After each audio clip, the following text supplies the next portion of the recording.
Good evening, you're watching Estuary TV News. Coming up, we find out where the Mayor of North Lincolnshire is going next week. And joining me in the studio are David Waite, Rebecca Brooker and Sophie Scott, filmmakers.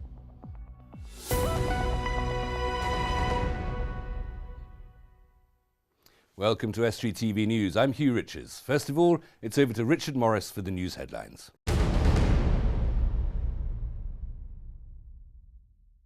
Hello there. A semi-professional cyclist from Grimsby has had his preparations set back for the new season. Joe White, who is also the owner of Razio Bikes, discovered the theft of two expensive custom-made cycles from his garage on Laceby Acres this morning. He is appealing for the safe return of a black Razio and white cyclocross bike. I was meant to be back on the bike next week. Obviously I can't do that now. It's a pretty crucial time of year, building up towards the racing season starting in February or March, and it's going to be setting that back for me, unfortunately. I don't honestly think I could believe it. It's one of those things that you don't expect is going to happen to you, and you don't actually think it's real, particularly when you're just being told it. Then you get downstairs and you think, oh my God, they have actually gone. Local authorities in our region made nearly £3.5 million in surplus from car parking charges in the financial year ending in April. That's according to a report by the RAC, who claimed that the amount raised in England has risen 12% on the previous year. However, in our region, the total amount across Hull, East Riding, North Lincolnshire and North East Lincolnshire has actually fallen. The report has been criticised by local councils as it doesn't take into account money reinvested into roads in capital projects. The Rotary Club of Scunthorpe is running their 9th Festival of Christmas Trees. The event takes place annually and allows local people and community groups to decorate and submit a Christmas tree as part of the festivities. This year even features a tree made entirely out of driftwood out of 82 designs on show. This is the Scunthorpe Festival of Christmas Trees, which is in its 9th year, and we're holding this festival over the last weekend and this coming weekend, open to the public. 82 Christmas trees, all individually decorated by various community groups, and it's all to raise money for Lindsay Lodge Hospice. Christmas starts for me in September. Unlike most of the shops, it's not that commercial, but on the other hand, we are planning and writing out to all the sorts of people who've been involved in the past in this sort of thing, and various new members as well who'd like to get along. We invite them to come along, and they often are planning their own Christmas trees from one year to another. So there's lots of it goes on in preparation, but then it all comes together in a very frantic Friday. That's all from me. Bye for now.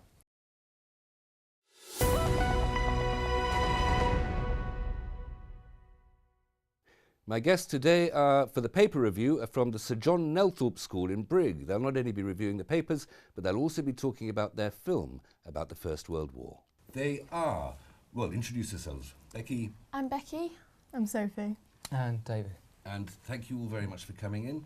You've made a film about the people from your area who went and fought in the First World War, first of all.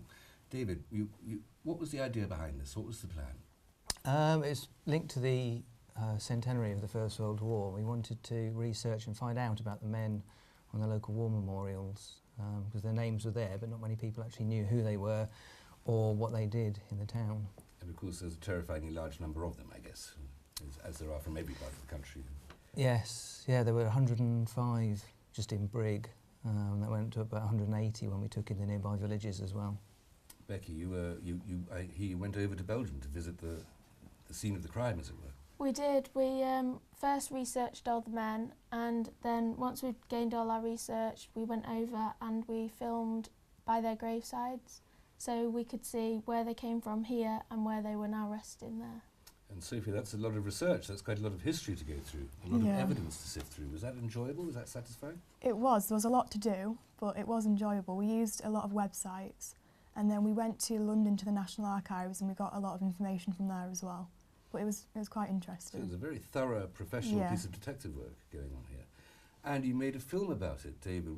There's not only skills as a historian here, but skills as filmmakers. Was that new to the school?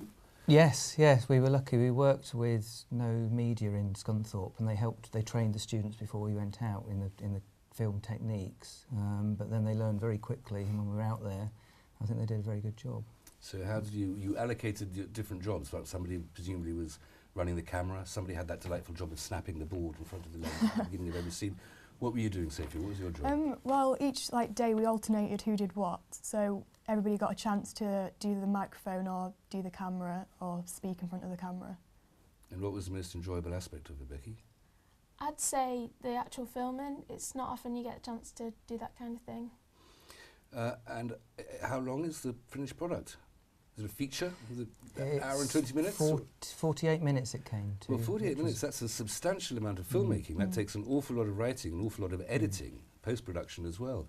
How long did the whole process take? Sophie? Well, the filming part of it, we did a lot of it in Belgium, and that was about 5 days. And then it took us quite a few days when we filmed locally in Brig. And then after that, it was just cutting all the film down. We had like hours and hours of film to like sort through, but the no media people like edited it all for us. And Becky, it's always an adventure to go travelling, isn't it? To leave the country. Was that enjoyable, just to get out of England for a bit, to go to Belgium, find a very slightly different culture? And The weather wasn't much better there. no, it's horrible, isn't it, in Low Countries? But yeah, it was lovely. And so what's the insight you've taken out of this about the experience of the First World War? Some of it's fairly obvious. We know it was horrible, but was it purposeful? Did it achieve anything? You kind of get to know the people and their families, and you kind of understand why they went, but also you kind of feel that a lot of lives were wasted. And then you see all the graves, and there's so many. And David, where can we see this film? Well, I say it's been funded by the Heritage Lottery Fund, and that's allowed us to put it on at Brig Heritage Centre. There's an exhibition that the students have helped put together there. And you'll also we'll be showing it on Estuary TV, I believe, as well. Yes, I believe so. Brilliant. Thank you very much. We'll come back to you in a moment. You're watching Estuary TV News. Coming up, the Mayor's going where? We catch up with the Mayor of North Lincolnshire to find out what he's up to, and Dan Kemp will bring you the sports news.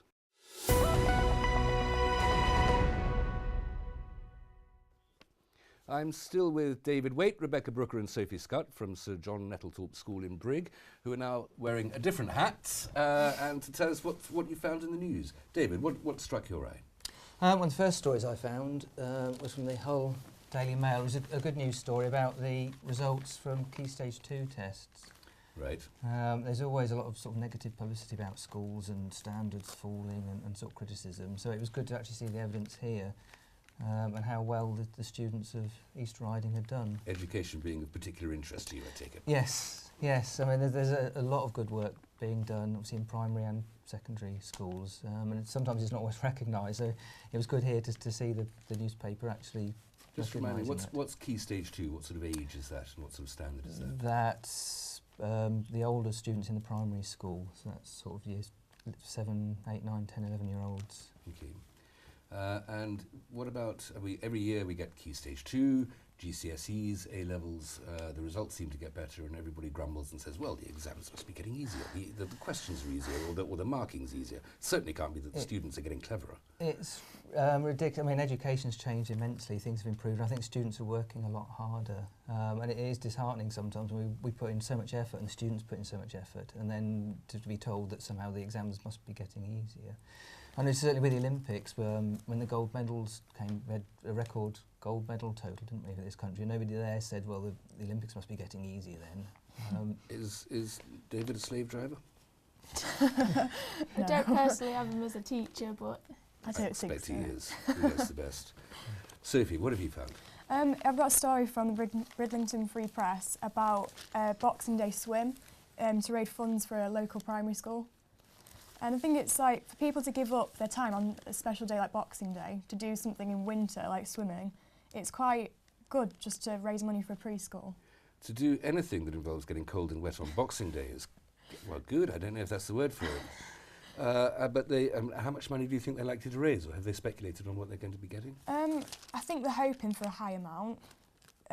This is the 6th time they've done this event though. So the more the better, really, isn't it, for the primary school? But why would a primary school need to depend on charity? Why do people have to raise money charitably to pay for what we think of as a publicly provided service in education?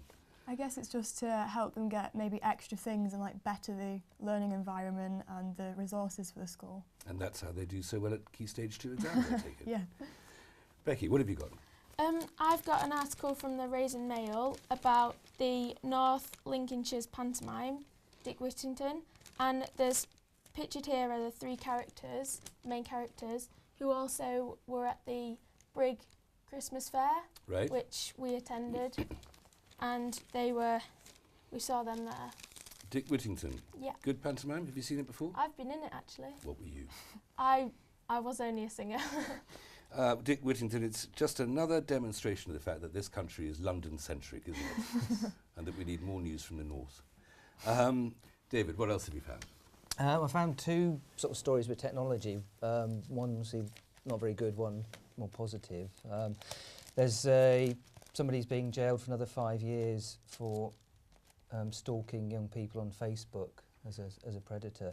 And so as a teacher, that's a worry that we have for the students because they're going online at home. There's a lot of things that they're doing that we don't know, and presumably the parents don't know, and it's a danger that didn't exist when I was at school.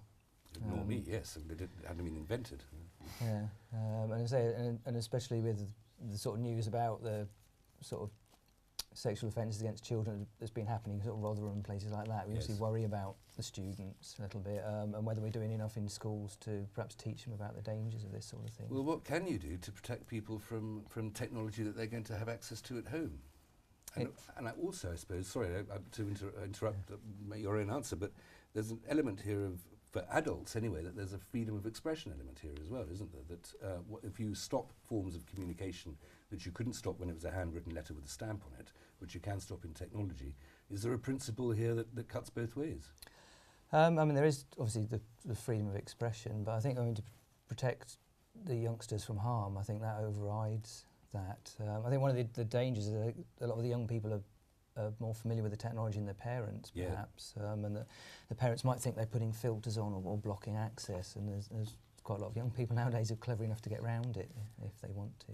And the other technology story? The good news one, I think, and links to your comment with being sort of London-centric, that they're trying to back programming talent in our region to try and get local people to do the sort of programming and the IT jobs. Right. Rather than bringing people either from other parts of the country or from overseas. That's writing code. Yes, yeah, I think it's very important. I'm sure we've got some very skilled sort of computer literate people in this area, and it'd be nice if they could have jobs in this area rather than having to perhaps to move out to bigger cities. What about you, Sophie? Another one from you? I've got a story from the Grimsby Telegraph about a scout leader who recently died, but he was awarded the highest award, which is the Silver Wolf Award. Right. Yeah, he's a And what did he get that long-serving for? leader. Just because of how long he's been serving in the Scouts. Okay, and this is a true story of jamborees and dib dib dib and dob dob dob. Yes. Have you ever? Well, we'll come back to again for a few more newspapers in a moment.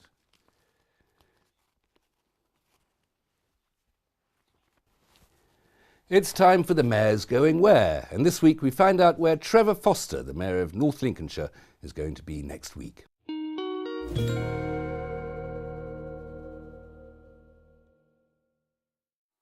Saturday morning, I'm launching a Lindsay Lodge Santa Stride from the New Life Church, where people dress up as Santa and go on a walk come race, I believe. On Saturday afternoon, I'm a season ticket holder at Scunthorpe United, but I'll have to forego watching the Iron Play Crew because I'm at a memorial commemoration of Arthur Troop, who set up the International Police Federation many years ago, and that's at Lincoln Cathedral, and there'll be policemen flying in from all over the world to attend that one. A citizenship ceremony on Tuesday morning, they hold that at the Civic Centre in Scunthorpe, and that pretty well makes up my week. Thank you, Your Worship, the Mayor of North Lincolnshire. Back to our paper review. Becky, what else have you found? I found an article in the Grimsby Telegraph about the coverage of skint in Grimsby. Yes, that's got a lot of attention in this town. There's arguments for it, arguments against it, claiming it's making the town suffer, but others claiming it's helping. It could be any town in Britain, though, couldn't it? It doesn't have to be. The fact that it's Grimsby is purely coincidental. Yeah, there's good and bad everywhere, but the programme seems to be highlighting it in our area of North Lincolnshire. Have you been watching it? I have. And what do you think? I think it's probably making out things, exaggerating things a bit, because not everywhere in Grimsby is bad. It's not the whole story, is it? And there's, I mean, what do we all think? Why is this popular? Why do people want to watch this? Is this a bit like people going, you know, you're historians, people going off to Bedlam to go and look at the lunatics? I think they're intrigued by it, just to see how other people live like that, and it just intrigues people. So what would be the opposite then? Would it be an interesting documentary to go and have a programme about people who are well-adjusted, happy, successful relationships, not addicted to any substances, and like to read a book for an hour every evening? Would that be fascinating television? No, people probably won't watch not. it. No. No? Okay. All right. Well, that's that pitch that I won't be bothering to make then. Sophie, what else have you found?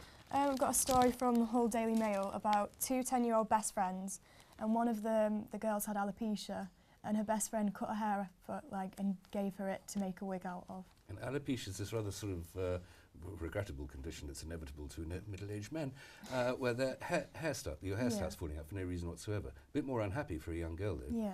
And her friend cut off all of her hair? Yeah, and gave it to her to make a wig. Well, that still leaves 1 out of 2 people without any hair. Well, yeah, but her best friend's got hair now. That's very generous of her, isn't it? That's a very, very happy story. David, do you have another one? You have a bit more? Yes, there's a lot in the papers at the moment about wind farms, and then we've seen some stories about people objecting to wind farms. But there's the story at the moment in the Hull Daily Mail about the wind energy college that's going to be built, working with Siemens to help train the people who are then going to be hopefully producing the turbines. And that's, well, first of all, nobody's quite sure. We know it's going to be on the Humber somewhere, but we don't quite know where on the Humber it's going to be. Hull, Immingham, Grimsby, Scunthorpe are all candidates. Where would it, as people from Brig, where would it be your choice? I mean, we'd hope it would come towards Scunthorpe way, I think. Certainly when obviously the steelworks future is sometimes seems to be under threat, it'd be good to have like a second string to the bow, I think, there. The second industry in Scunthorpe. Yeah. Because I think this goes back to what you were saying about coding and writing programming, that we need local people to have those skills. If the industry is going to be here, it's not going to be much good for us, is it, if we're populated by a bunch of much more skillful Danes? Yeah. Yeah, I mean, we found that in teaching, a lot of the students who go away, they go to university, then they don't return necessarily to this area because the skills that they've got aren't required. So it'd be good if more of them came back. Do you find in your school and schools around that you're preparing students for the possibility of going into these industries, the possibility of the heavy engineering and the maritime trades and the renewable energy industries? I think we try to. I mean, some of the skills there obviously are very sort of technical skills that we can't cover in a secondary school. But we try to. I mean, certainly with things like maths and science, there's a lot of effort at the moment to make sure that people, when they leave us, they've got very good sort of maths and science qualifications that then enable them to do this. How about you two? Are you thinking of careers in the renewable energy industry? Not personally. Right. Okay. Fair enough. That answers that question. It's going to be there for you, though, by the time you're ready for them. Becky, have you got another one? I have this story about the dance fiancé, Kevin and Karen, getting through to the final. This is Kevin from Grimsby, as he's known throughout the country, except in Grimsby, where he's known more precisely as Kevin from Waltham. Oh. Right. Anyway, sorry, the two of them, it's all a bit of a romantic story. The two of them have got into the final of the, what's the programme called? Strictly Come Dancing. Strictly Come Dancing. Yeah. Right. Do you watch it? My mum does. Has it improved in the absence of Bruce Forsyth? Yes. I wouldn't know. Is the answer. And have you ever danced? I used to when I was little. I'm more football and cricket. Is it a good thing for our the South Bank of the Humber that one of the things we're most famous for is that it's a very talented and expert dancer, or a couple of very talented and expert dancers? Is that really what we want to be known for? Fish, steel and dancing. I think it's probably better than skint, isn't it? Yeah. It's a better image than that. Yeah. Sophie, one more from you, I think. I've got a story from Louth Leader about the Britain's Got Talent finalist Lettice Rowbotham, coming beg to your Louth. pardon? Lettuce Rowbotham, she's a violinist, coming to Louth for a fundraising event. Right. I think I remember her on television. She's fairly flamboyant. Isn't Yes, she? very. And what's her connection with Louth? Just go through that again. She's coming to do a fundraising event for suicide prevention charities. Right. I don't see the natural connection between suicide and No. violin playing, but I suppose anything that's sort of cheerful and gets that attention is a good idea for it. What about these television shows? We talked about Skint. Let Me Come Naturally Dancing, whatever it's called. Get me out of the I'm doing X Factor. Do we like all these programmes? Do we watch them? Yeah. What is it about them that makes them better than watching the local news? Just More It's sort of escapism, isn't it? entertaining. sometimes? yeah. It's just kind of the talent. All right. See talent. Well, talent, that's a very generous word to use, but thank you very much, all of you, for coming in. Well done on the films. Thank you for the newspaper review. Here's the sport with Dan Kemp.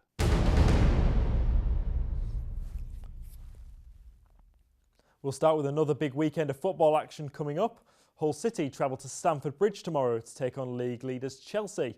The Tigers sit in the relegation zone in 18th, 1 point behind Queen's Park Rangers. Scunthorpe United host Crewe Alexandra at Glanford Park tomorrow.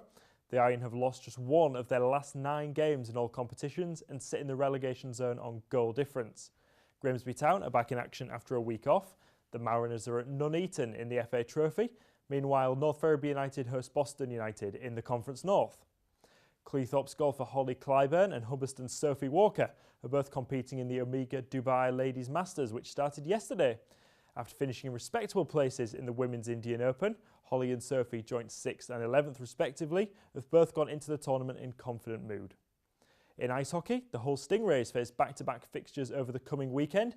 The Rays host the reigning Elite League champions, the Belfast Giants, on Saturday at the Hull Arena and travel to the Dundee Stars on Sunday. Both games face off at 6:30 and both will see player coach Omar Pasha miss out after being given a 2-game ban by the Elite League Department for Player Safety. Rugby Union and National League 2 North leaders Hull Ionians travel to Huddersfield on Saturday.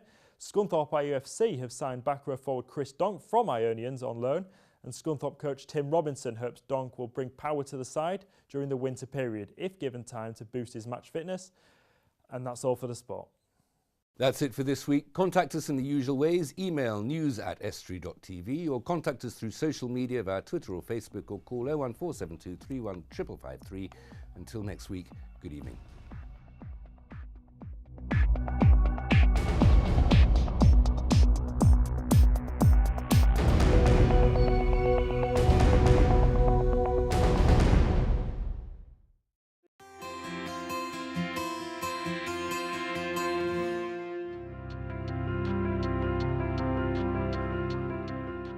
Hello and welcome to Estuary TV's weather. There's some good sunny spells after a frosty start on Saturday, increasingly cloudy late in the day though, with maximum temperatures of 4 degrees. Sunday is milder and windy with occasional rain clearing later in the day, with maximum temperatures of 6 degrees.